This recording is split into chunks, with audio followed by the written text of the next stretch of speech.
Gentlemen, this is Brian Caudill, former Edgewood varsity baseball coach, current Edgewood High School staff member, and Cougar superfan, and we are here live in the pregame show today. The Edgewood Cougars later today at 5 o'clock, a game that we'll bring to you live, will be hosting the Monroe Hornets in a pivotal Southwestern Buckeye League battle with the Monroe Hornets.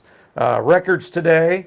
The Edgewood Cougars come in at 8-4, fresh off a sweep of Ross, which is quite an accomplishment. That's an established and very, very good program. And the Monroe Hornets come in at 9-2.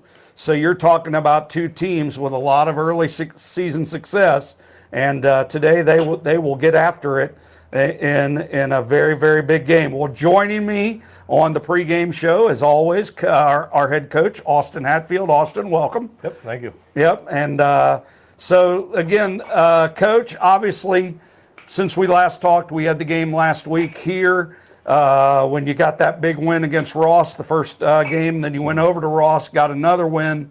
So I did notice that the game on Friday, we had Carson Downey on the mound. Yep. And if my memory serves me correct, a 14 strikeout performance at Ross in a complete game effort. Yeah. No, I mean, speak to that game. I mean, what was that? Just total domination or what? Yeah, I mean, one, credit to our offense for getting us a couple runs there in the fourth, but I mean, Carson's been Carson this year. That's what we expected. I think he was up to 92, so personal PR for him, but no, he's looked great, and he got hit by a line drive actually in the third or fourth inning, and he came and said, "Coach, I'm not coming out." I was like, "Okay." There you go. No, but he threw great, just filling up the zone early, and then that breaking ball, he can throw that in any count. So it's tough when you got a guy that's long and lanky like that. That's 88 to 90 plus. So yeah, really good for us. I mean, really carried you guys. Got some timely hits. I understand Carter Breedlove went over the boards. Over there and got a hold of one, got one up in the air and took it out. Yeah,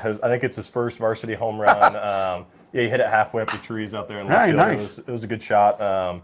Downey gave one up. I got to give him some crap. Downey gave one up the next inning over the right field fence. I'll give him credit though. That was their only barrel of the day. I think well, we will let him slide on that one if he's gonna strike out 14. We'll let him give up a big fly. Oh yeah, absolutely. Yes, for sure. Well, Coach, obviously today Monroe comes to town.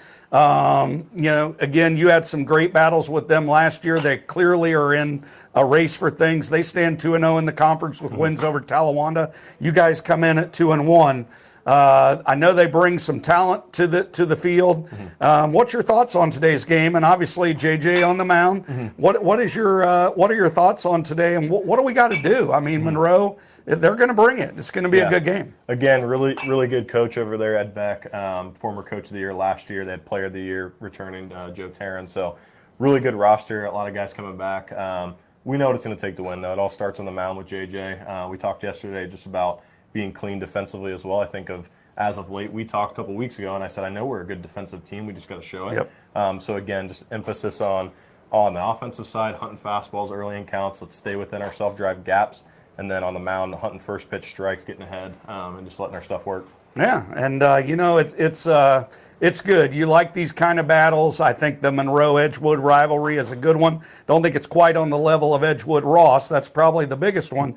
But make no mistake, Edgewood and Monroe, two very, very good school districts, two rivals, you can call them that. And, man, this game is probably, these two games are going to go a long way to determine that Southwestern division and who's going to end up on top. Yeah, no, I agree. Be nice to get out of there with a sweep, but much like everybody around baseball says, you got to take them one game at a time. Yep. You got to hold serve here at home today, and I think the boys are ready. Any last second thoughts on today's game and what you'd like to see? No, not much. I mean, obviously windy day, so outfielders, we just got to make sure we're playing the right spots, and offensively, we got some pops, so see if we can drive some gaps early in counts, get under the ball a little bit, but still stay within our approach. We shouldn't be up there trying to hit home runs, but a day like, was it Brookville a couple weeks ago, a very similar day, just let's backspin balls and gaps and good things will happen. Yes, and Coach, before I let you go, I did want to mention to you, and you guys all of you will see this during the broadcast today live, the windscreen